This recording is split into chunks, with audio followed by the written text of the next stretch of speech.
Assalamualaikum warahmatullahi wabarakatuh.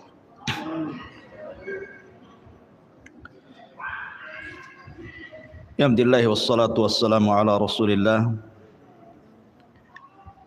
wa ala alihi wa sahbihi wa mawalah wa la hawla wa la quwwata illa billahi wa ba'd. Alhamdulillah di malam hari ini kita bisa duduk untuk bertalabul ilmi di Masjid Nidaul Ilmi Tanjung Riau, Sekupang, Kota Batam. Salawat dan salam kita hadiahkan pada Rasul kita Nabi besar Muhammad sallallahu alaihi wa ala alihi wasallam.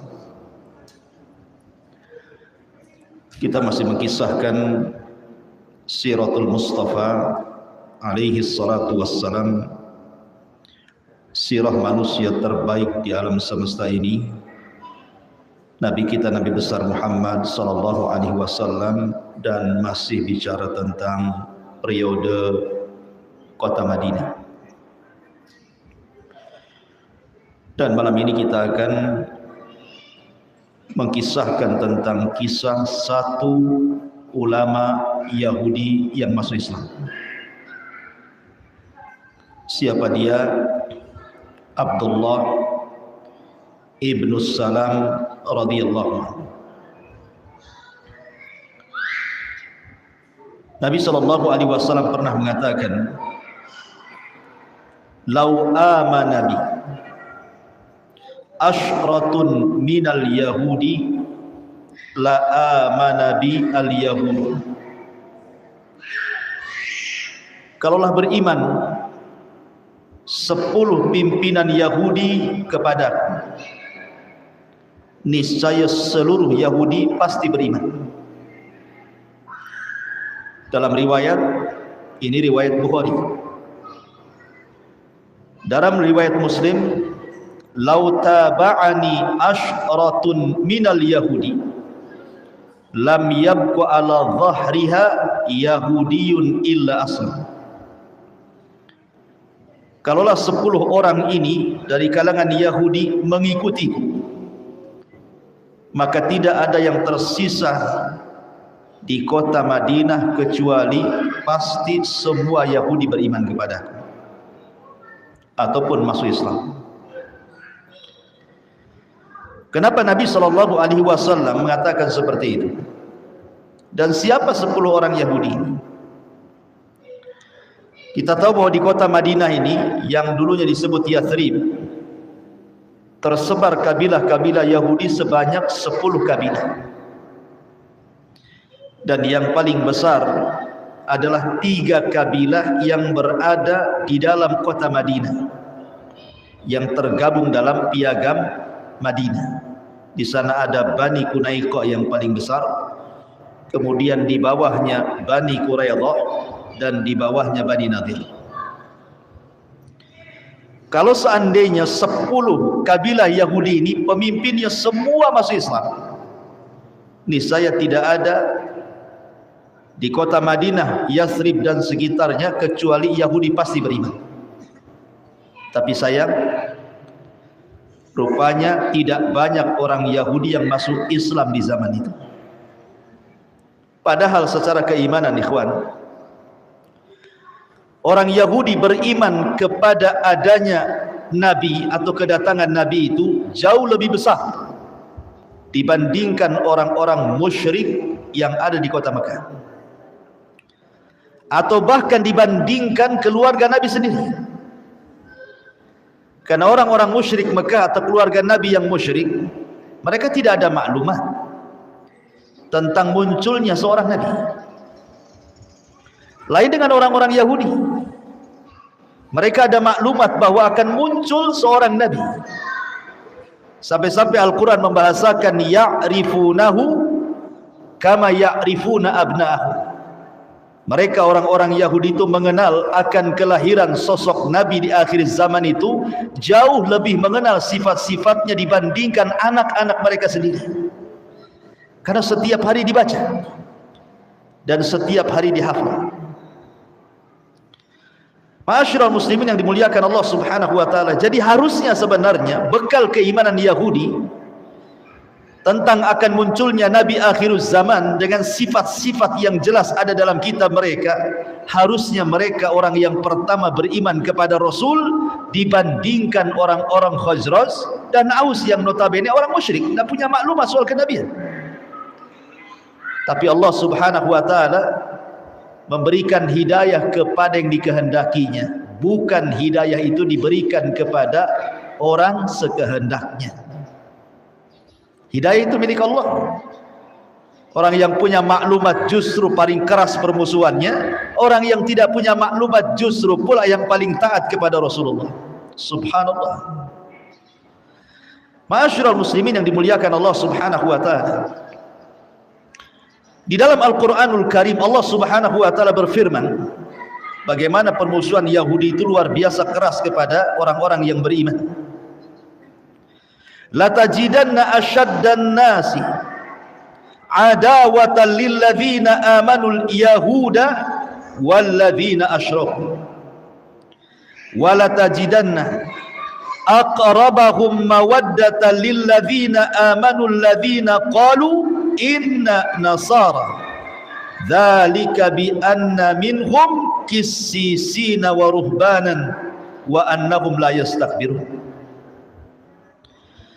Sungguh engkau akan dapati manusia yang paling keras permusuhannya terhadap orang-orang yang beriman, yang pertama orang-orang Yahudi dulu, baru setelah itu kata Allah, dan orang-orang yang menyekutukan Allah ataupun disebut dengan musyrikun. Lihat tartib ayat ini. Kita tahu bahwa periode Mekah permusuhan orang-orang musyrik kan luar biasa kepada Nabi sallallahu alaihi wasallam. Tetapi setelah Nabi sallallahu alaihi wasallam hijrah dari Mekah ke Madinah, dihadapkan dengan musuh barunya orang-orang Yahudi, rupanya orang Yahudi jauh lebih keras permusuhannya dibandingkan orang-orang musyrik. Karena Allah mengatakan sungguh engkau akan dapati manusia yang paling keras permusuhannya terhadap orang-orang yang beriman, pertama Yahudi, baru orang-orang musyrik. Tetapi lihat kata Allah, dan engkau akan dapati aqrabahum, orang yang paling dekat dengan orang-orang yang beriman, kecintaan mereka siapa? Orang-orang yang mengatakan kami adalah Nasrani. Karena di antara mereka adalah kissisin, banyak para rahib-rahib yang punya pengetahuan tentang kemunculan Nabi dan mereka tidak sombong. Jadi yang menghalangi hidayahnya orang Yahudi itu sombong. Lain dengan orang-orang Nasrani. Makanya di zaman Rasul orang Nasrani banyak berbondong-bondong masuk Islam. Ma'ruf kisah tentang Nasrani Najran. Satu Nasrani Najran Yaman semua beriman, ribuan. Tapi orang Yahudi bisa dihitung dengan jari orang-orang yang masuk Islam sampai wafatnya Nabi. Tentu banyak faktornya, dan kita tidak hendak menjelaskan tentang faktor-faktornya karena kita akan fokus kepada kisah Abdullah ibnu Salam ibnul Harith. Nama di zaman jahiliyah beliau adalah Husain. Tapi setelah beliau masuk Islam, maka Nabi SAW mengganti namanya dari Husain menjadi Abdullah. Dan begitulah ikhwan, kalau orang sudah tahu, sudah hijrah gitu ya, nama kita ini kurang bagus, tidak ada artinya. Apalagi namanya nama-nama yang mengerikan. Siapa namanya? Hamiyah, api yang menyala. Siapa namanya? Jahannam. Umpamanya kan ada nama-nama yang mengerikan. Sebaiknya diganti atau dikunyah. Abu Abdullah, Abu Muhammad, ya, dan begitu seterusnya. Abu Humairah. Dan artinya bahwa diganti. Makanya Nabi SAW itu banyak mengganti nama-nama para sahabat. Apalagi nama-nama itu terkandung kesyirikan, seperti Abu Hurairah. Nama di zaman jahiliyah siapa? Abdus Syamsi, hamba matahari. Oleh Nabi SAW diganti, janganlah Abdus Syamsi, engkau adalah Abdurrahman, engkau adalah hamba Ar-Rahman. Lalu kenapa tidak dikenal nama Abdurrahman, malah yang dikenal Abu Hurairah? Karena dia suka kucing kecil. Hurairatun, itu ikut wazan fu'ailun. Itu namanya dalam bahasa Arab disebut ismut tasghir, isim yang mengecilkan. Berarti Hurairah itu anak kucing. Kalau kucing garong itu hirratun namanya. Kalau anak kucing namanya Hurairatun. Ma'asyiral muslimin yang dimuliakan Allah Subhanahu wa taala. Adapun kunyah beliau adalah Abu Yusuf. Kenapa? Dari dzurriyyah Nabi Yusuf alaihi salatu wasalam, dari Bani Israil. Imam Zahabi rahimahullahu taala ketika menyebutkan biografi beliau dalam kitabnya Syiar A'lamin Nubala, beliau mengatakan ketika menjelaskan siapa Abdullah ibn Salam itu, al-imamu al-habru al-mashhudu lahu bil jannati haliful ansar min khawasi ashabin nabi sallallahu alaihi wasallam. Dia adalah seorang imam, dia adalah seorang ulama Yahudi, dan dia disaksikan dengan surga, dan dia adalah pembesarnya Ansar dan termasuk orang dekatnya Nabi sallallahu alaihi wasallam. Ketika Nabi sallallahu alaihi wasallam hijrah dari Mekah ke Madinah, baru saja sampai di kota Madinah, orang-orang Khazraj dan Aus itu kan sudah banyak bercerita akan kedatangan Nabi, dan itu sampai di telinga orang-orang Yahudi. Banyak penasaran orang Yahudi itu, apakah betul dia Nabi ataukah bukan? Apa hanya ngaku-ngaku Nabi padahal bukan? Lah, ketika itu kebetulan Abdullah ibn Salam sedang manjat di atas pohon kurma dan sedang memanen kurmanya untuk dibawa ke keluarganya. Dari kejauhan dia melihat Nabi SAW. Dia pun bertakbir, Allahu Akbar. Kemudian pamannya kaget, kenapa Abdullah ibn Salam bertakbir? Ada apa kau bertakbir wahai Abdullah ibn Salam? Maka dia mengatakan, sungguh seorang Nabi telah datang.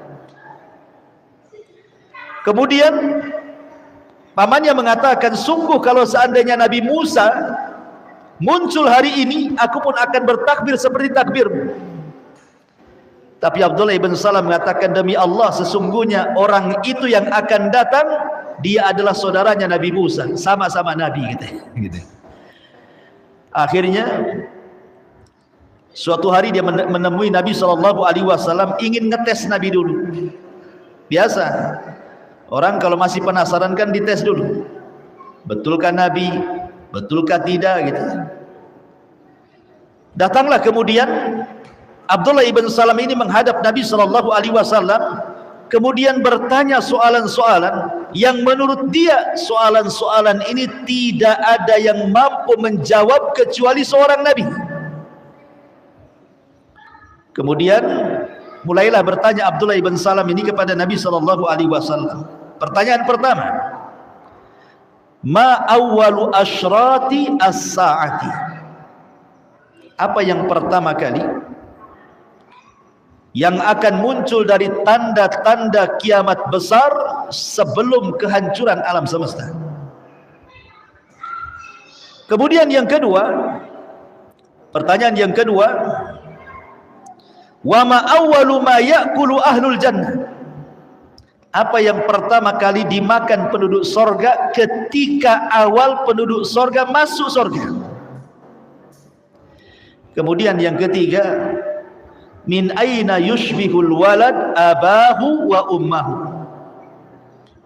Kok bisa anak itu ketika lahir ada yang menyerupai bapaknya ataupun menyerupai ibunya? Kok bisa? Bagaimana caranya?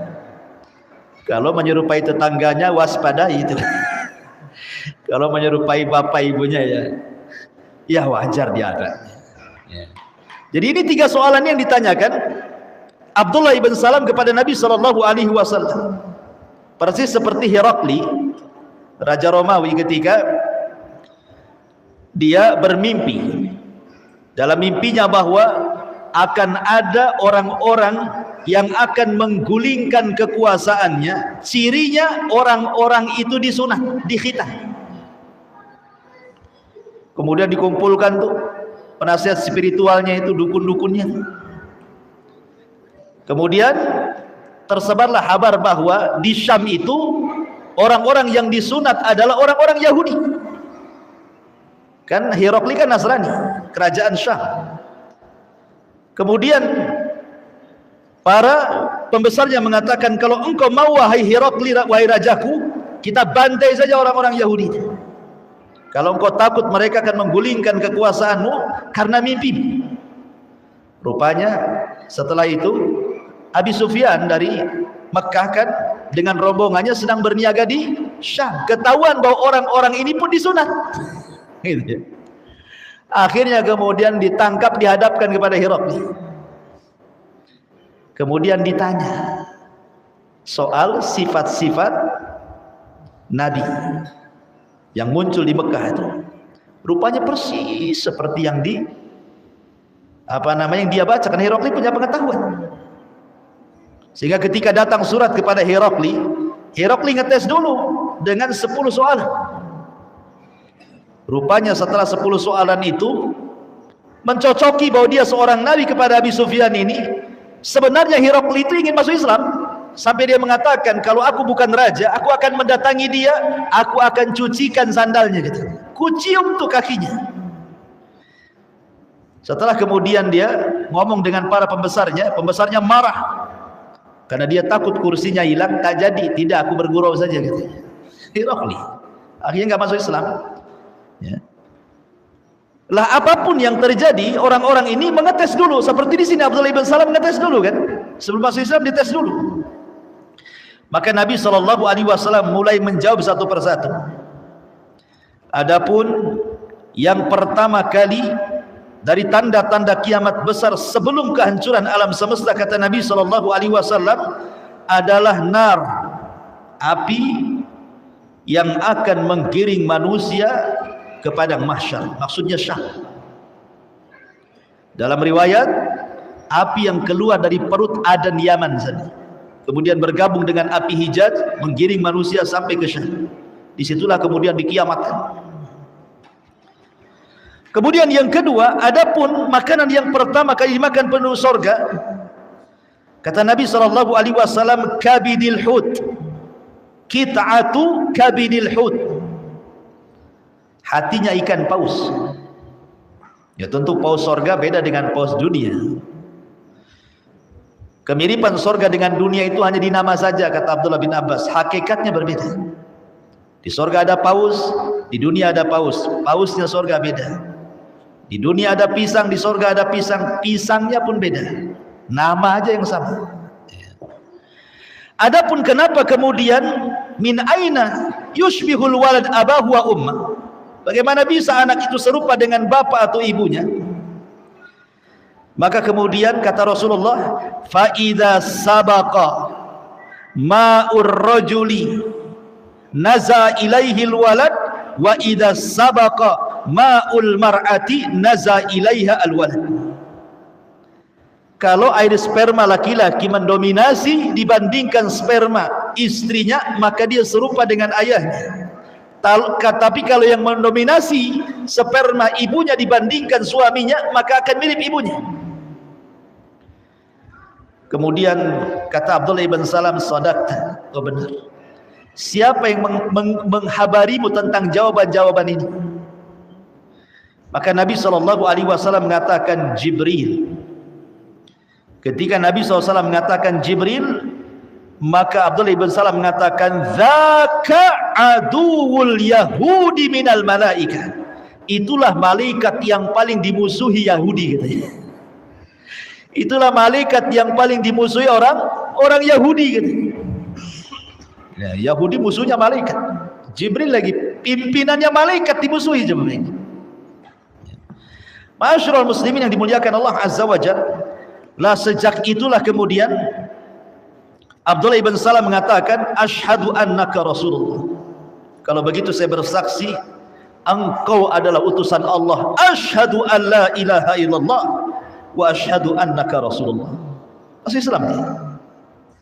Kemudian dia mengatakan, ya Rasulullah, innal yahud qaumun buhd. Orang Yahudi itu kaum yang sangat licik, kaum yang sangat pendengki. Wa innahum iya'lamu bi islami bahatuni. Kalau orang-orang Yahudi itu tahu tentang keislamanku, pasti mereka akan membenci diriku. Kemudian fa'arsil ilaihim fasalhum anni. Tapi kalau engkau ingin mencobanya, enggak apa-apa.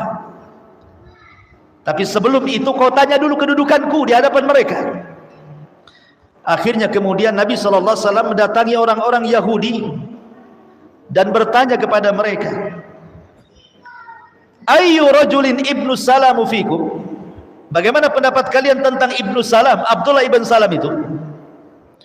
Apa kata orang-orang Yahudi? Habruna wabnu habrina wa alimuna wabnu alimina wa khairuna wabnu khairina. Dia adalah ulama kami, anak dari ulama kami.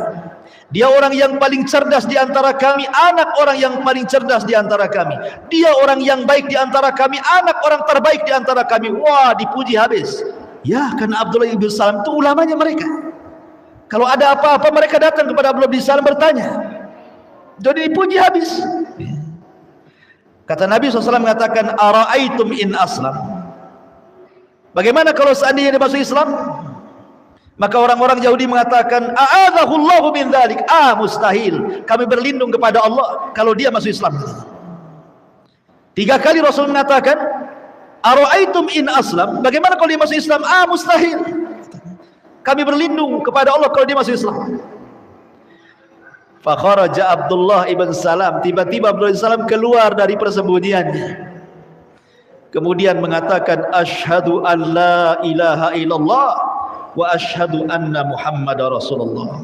Tiba-tiba mereka berteriak, syarruna wa ibnu syarrina wa jahiluna wa ibnu jahilina. Abdullah ibn Salam orang yang paling buruk di antara kami, anak orang yang paling buruk di antara kami, orang yang paling jahil di antara kami, anak orang yang paling jahil di antara kami. Subhanallah, Yahudi teman. Awalnya muji baik-baik kan gitu, udah masuk Islam diangkat tinggi-tinggi, habis itu dijatuhkan serendah-rendahnya. Ma'asyiral muslimin yang dimuliakan Allah Azza wa Jalla, dari keislaman Abdullah ibn Salam ini turun surah Al-Ahqaf ayat 10. Qul ara'aitum in kana min indillah wa kafartum bihi wa syahida syahidun min bani Israila ala mislihi fa amana wastakbartum innallaha la yahdil qaumaz zalimin. Katakan ya Muhammad, terangkanlah kepadaku bagaimana pendapatmu jika sebenarnya Al-Quran ini datang dari Allah dan kamu mengingkarinya, padahal ada seorang saksi dari Bani Israel, maksudnya Abdullah ibn Salam, yang mengakui kebenarannya yang serupa dengan apa yang ada dalam Al-Quran, lalu dia beriman. Turun ayat ini kepada Abdullah bin Salam. Tapi kalian justru menyombongkan diri. Sungguh Allah tidak memberi petunjuk kepada orang-orang zalim. Keislamannya turun surah Al-Ahqaf ayat 10. Ma'asyiral muslimin yang dimuliakan Allah Subhanahu wa taala, Abdullah ibn Salam setelah dia masuk Islam, betul-betul dia mempelajari Islam dengan baik, banyak bertanya kepada Nabi SAW soal Islam sehingga menjadi ulamanya para sahabat. Subhanallah. Ikhwan, ini ada faedah bagus sekali, di mana Abdullah ibn Salam itu mengajarkan keberanian yang jauh lebih berani dibandingkan orang-orang yang bertempur di medan perang walaupun meregang nyawa. Keberanian Abdullah ibn Salam ini jauh lebih hebat dibandingkan orang yang berperang. Kenapa? Dia seorang ulama Yahudi, dihormati orang-orang Yahudi, pengikutnya banyak dari kalangan Yahudi. Dia pun dimuliakan oleh orang-orang Yahudi secara material, secara dunia. Tiba-tiba kemudian dia mengakui kesalahannya, kemudian meninggalkan kebatilannya, mengambil yang hak. Konsekuensi dia masuk Islam, dia tidak dijadikan ulama lagi di tengah Yahudinya. Pengikutnya akan membencinya. Sudah tidak ada lagi sumbangan yang datang kepadanya. Dia akan hidup bersama layaknya orang-orang muslim yang fakir. Keberanian macam mana coba yang menentukan sikap berpindah dari yang batil kepada yang hak kan? Tidak semua orang bisa, ikhwan. Apalagi tokoh-tokoh gitu ya. Tokoh-tokoh besar kalau umpamanya dia yang tahu salah, ngaku salah, itu berat mereka. Jangan salah. Ya. Makanya kita lihat Imam Syafi'i rahimahullahu taala, Muhammad ibn Idris Asy-Syafi'i rahimahullahu taala, ma'ruf Imam Syafi'i. Dia memiliki dua pendapat. Pendapat yang pertama disebut Qaulul Qadim. Pendapat yang kedua disebut Qaulul Jadid namanya. Qaulul Qadim ketika dia berada di Baghdad sana. Qaulul Jadid ketika berada di Mesir. Imam Syafi'i rahimahullahu taala itu bukan ulama kaleng-kaleng, ulama besar, pengikutnya banyak di dunia saat itu. Diulamakan, dijadikan rujukan. Tapi demi kebenaran, seluruh fatwanya bukan satu dua fatwa. Bukan masalah solat saja, masalah talak saja, enggak. Semua bab agama dirobahnya dari pendapat A menjadi pendapat B. Yang tersisa hanya 14 masalah saja yang dia tidak rujuk. Coba yang berapa ribu permasalahan fikih itu, dari bab toharo sampai bab muamalah itu, semua diganti pendapatnya.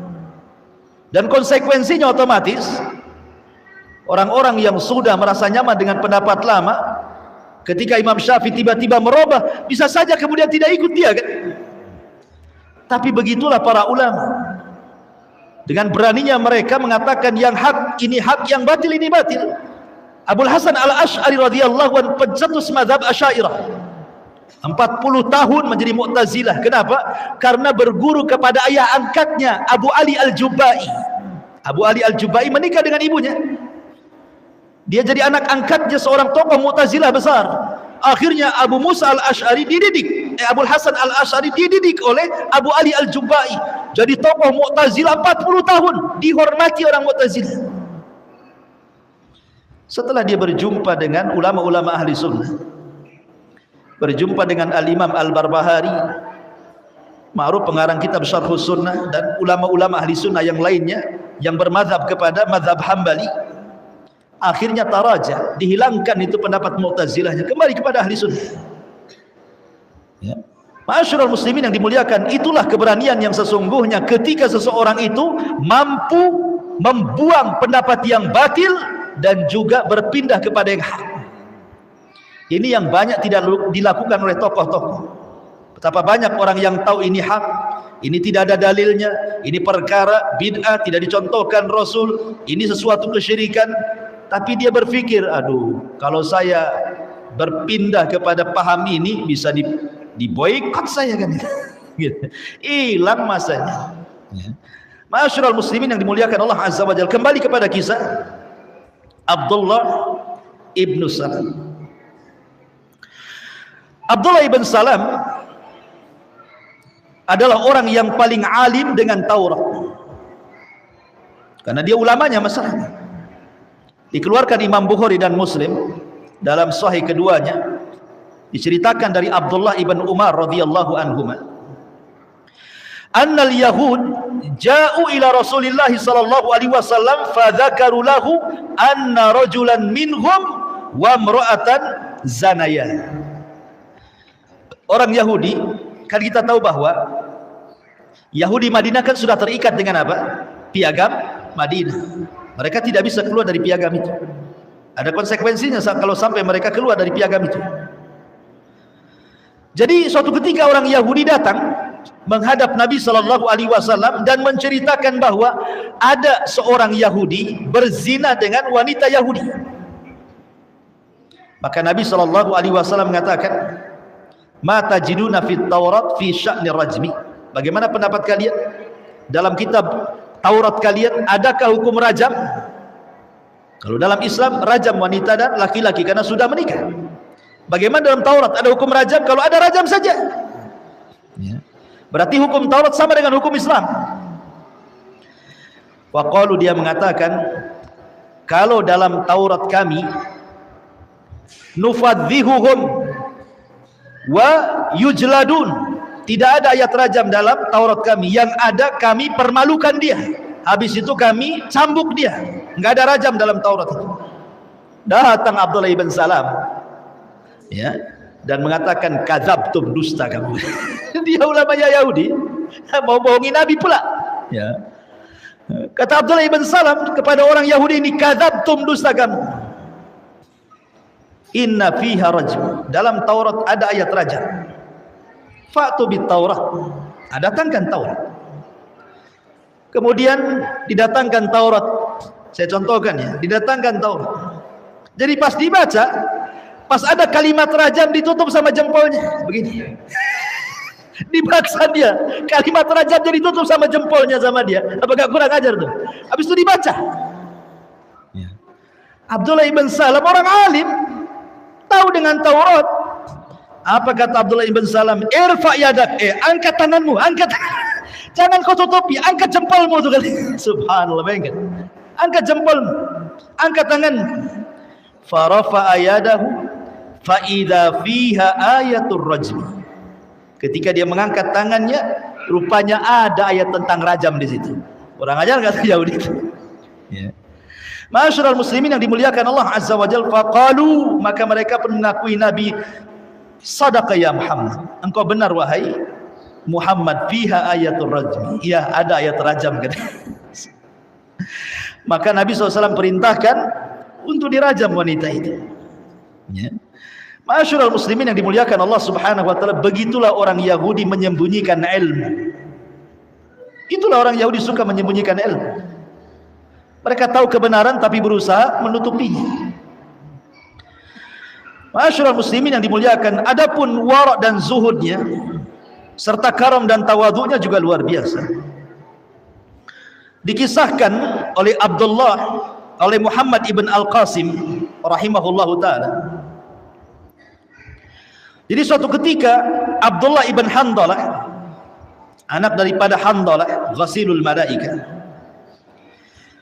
anna Abdullah ibn Salam marra fi suq alaihi huzmatun min hatabin. Jadi suatu ketika dia melihat ada Abdullah ibn Salam di pasar sedang menggotong di pundaknya kayu bakar. Dia nyari kayu bakar, digotong, kemudian dijual. Abdullah ibn Handalah kemudian mengatakan kepada Abdullah ibn Salam, alaysa agnakallah, bukankah Allah sudah memberikan kekayaan kepadamu? Kenapa kau mesti harus cari-cari kayu bakar dari hutan, kau jual pula di sawah kayak orang miskin saja katanya. Kayak orang miskin saja. Apa kata Abdullah ibn Salam? Bala, iya betul. Walakin, akan tetapi, aradtu an aqma al-kibra. Aku lakukan seperti ini, aku hanya ingin menghilangkan perasaan kibar, perasaan sombong, biar aku enggak sombong. Aku ingin meniru orang-orang fakir, biar aku tidak sombong. Makanya ketika kemarin kita cerita Ashabus Sufa kan umumnya fuqara wal masakin. Tapi ada orang-orang kaya ikut tidur di situ. Seperti Ubay ibn Ka'ab, Handalah ghasilul malaika, Al-Haris al-Ansari, itu orang-orang kaya. Tapi kalau tidur sama Ashabus Sufa ketika ditanya, karena saya ingin belajar zuhud, belajar sabar, belajar susah, belajar melarat di situ kan. Kata Abdullah ibn Salam, karena aku ingin menghilangkan perasaan sombongku dalam hatiku. Kenapa demikian? Sami'tun Nabiyya sallallahu alaihi wasallam yaqul, kata Abdullah ibn Salam, karena aku mendengar Rasul bersabda, la yadkhulu al-jannata man kana fi qalbihi mithqalu habbati min khardali min kibrin. Tidak akan masuk surga orang yang dalam hatinya ada sebiji dzarah dari kesombongan. Ya. Bagaimana tawadhu'nya Abdullah ibn Salam radhiyallahu anhu. Bahkan dikisahkan oleh Sa'id ibn Abi Burdah dari bapaknya. Kata Sa'id ibn Abi Burdah dari bapaknya bercerita, aku datang ke kota Madinah dan aku berjumpa dengan Abdullah ibn Salam. Ataitul Madinah falakitu Abdullah ibn Salam. Aku datang ke kota Madinah dan berjumpa dengan Abdullah ibn Salam.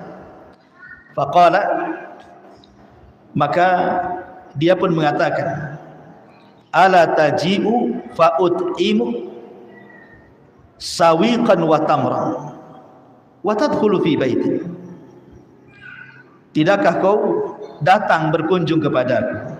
Aku akan kasih kau hidangan makan dari sawik dan tamar. Sawik itu roti yang sangat lezat, bubur dari roti yang sangat lezat, dan juga tamar. Dan kau masuk ke dalam rumah. Kemudian dia mengatakan, innaka bi ardir riba biha fahish. Idza kana laka ala rajulin haqqin fa uhdiya ilaika hamlu taban aw hamlu syairin aw hamlu quttin fala ta'khudhu fa innahu riban. Maka Abdullah ibn Salam mengatakan, tentu akan tetapi perlu kau tahu bahwa engkau hidup maksudnya di kota Madinah, maksud di tengah-tengah orang Yahudi. Engkau hidup di negeri yang banyak ribanya, riba yang sangat-sangat parah. Kalau seandainya datang kepadamu seseorang dan menghadiahkan baik berupa syair ataupun makanan-makanan yang bisa dimakan, maka jangan kau ambil. Jangan-jangan itu adalah bagian daripada riba, katanya. Tidak mau. Aku takut kau ngasih makan riba kepadaku, katanya. Sampai seperti itu Abdullah ibn Salam. Bagaimana zuhudnya, waroknya gitu. Bahkan hirsuhu mahas sahabah ala khair. Bagaimana semangatnya dia bersama para sahabat untuk menegakkan kebaikan. Diriwayatkan dari Abi Salamah, dari Abdullah ibn Salam, dia mengatakan, qa'adna nafar min ashabin Nabi sallallahu alaihi wasallam fatadzakarna faqulna law na'lam ayyal a'mali ahab ila Allah la amilna. Kata Abi Salamah dari Abdullah ibn Salam, dia mengatakan, kami duduk bersama beberapa kelompok dari sahabat Nabi sallallahu alaihi wasallam, maka kami pun saling mengingatkan dan kami pun mengatakan, kalau seandainya kami tahu ada amalan-amalan yang dicintai Allah, pasti kami akan mengamalkannya. Fa anzalallah, maka Allah Subhanahu wa taala turunkan ayat sabbaha lillah ma fis samawati wa ma fil ard wa huwal azizul hakim ya ayyuhalladzina amanu lima taquluna ma la taf'alun.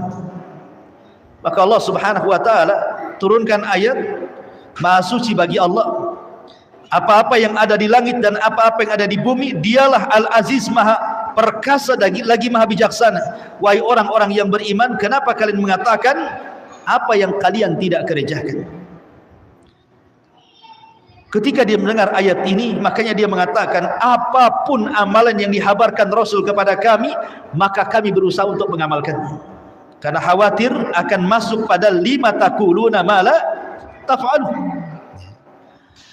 Begitulah kondisi Abdullah ibn Salam radhiyallahu anhu.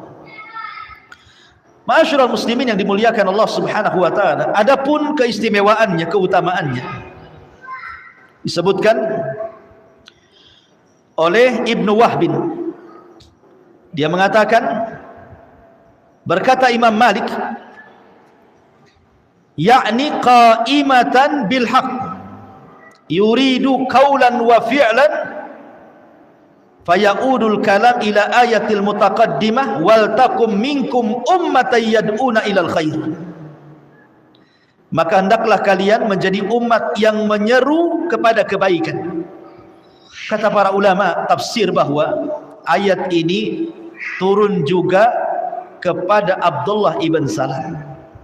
Hendaklah kalian menjadi umat yang menyeru manusia kepada kebaikan. Karena setelah masuk Islam, Abdullah ibn Salam terus mengajak manusia kepada kebaikan.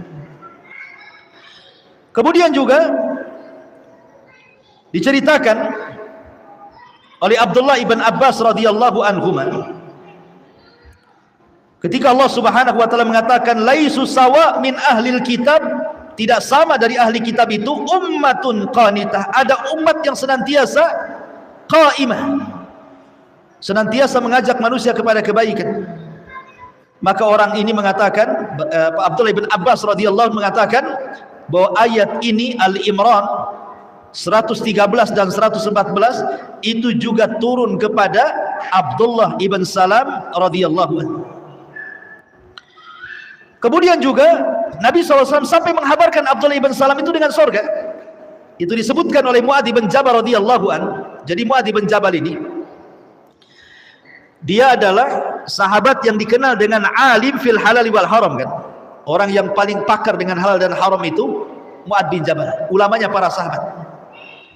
Sayang, Mu'adz bin Jabal meninggal karena terkena penyakit taun amwas namanya. Ketika dia membebaskan Baitul Maqdis, ada satu kota namanya Amwas. Lah Mu'adz bin Jabal terkena wabah taun amwas dan meninggal sebabnya. Setelah Abu Ubaidah ibn Jarrah sebelumnya meninggal dengan tahun amwas, giliran kemudian Mu'adz bin Jabal. Jadi sebelum wafatnya Mu'adz bin Jabal ini berpesan dan mengatakan bahwa iltamisul ilma an arba'atin. Kata Mu'adz, kalau kalian ingin mencari ilmu, carilah dari 4 orang. Itu sebelum wafatnya Mu'adz bin Jabal berwasiat, kalau kalian ingin cari ilmu, carilah ilmu dari 4 orang. Kemudian beliau mengatakan, yang pertama Uwaimir, atau disebut dengan Abi Darda, Salman Al-Farisi, Abdullah ibn Mas'ud, dan Abdullah ibn Salam. Kenapa demikian? Karena aku mendengar Nabi SAW mengatakan, innahu ashiru ashratin fil jannah. Karena dia orang ashiru ashra, artinya orang ke-10 yang dijanjikan oleh Nabi SAW dengan surga. Jadi Mu'adz bin Jabal sangat mengagumi Abdullah ibn Salam, sebab Rasul pun menghabar gembirakan kepada Abdullah ibn Salam dengan surga.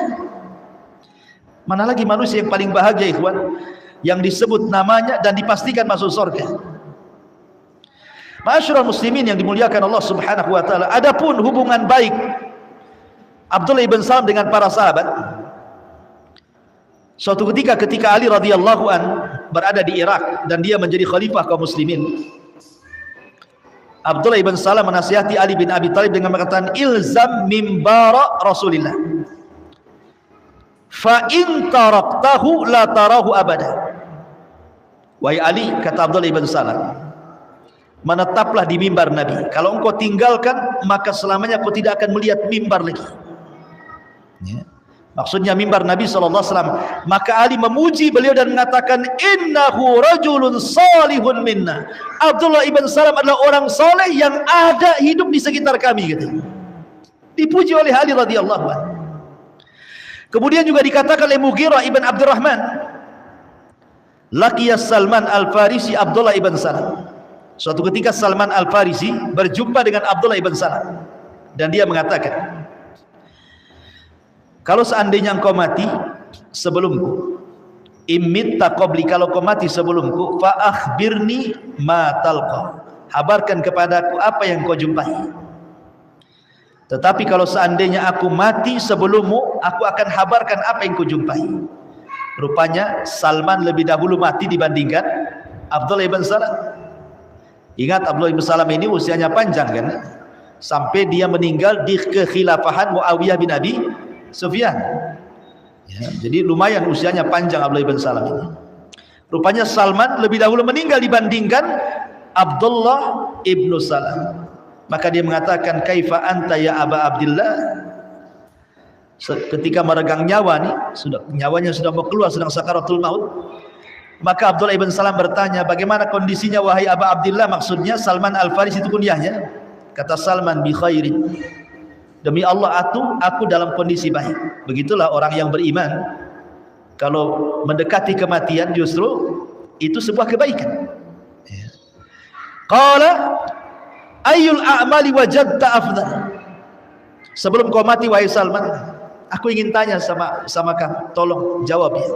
Amalan apa yang paling afdol menurut kamu? Orang mati ditanya amalan, mau mati itu. Ya. Sebelum kamu mati saya mau tanya, menurutmu amalan yang paling afdol itu apa? Sambil telinga didengerin tuh. Takut nggak kedengaran? Kata Salman, wajadtu tawakkula syai'an ajiba. Kalau engkau ingin mengamalkan sesuatu, aku tidak pernah melihat amalan yang lebih afdol melebihi tawakal, katanya. Kemudian dia mati. Subhanallah. Ya. Sampai seperti itu. Ya. Dan ini menunjukkan bahwa tawakal adalah afdalut tauhid. Seafdal-afdalnya tauhid adalah tawakal. Tawakal itu mudah sekali kalimatnya, tapi dalam kehidupan sangat berat. Ya, karena tawakal ini perlu i'timad al-qalbi, betul-betul hati disandarkan dengan jujur kepada Allah Subhanahu wa taala. Ma'asyiral muslimin yang dimuliakan Allah Subhanahu wa taala.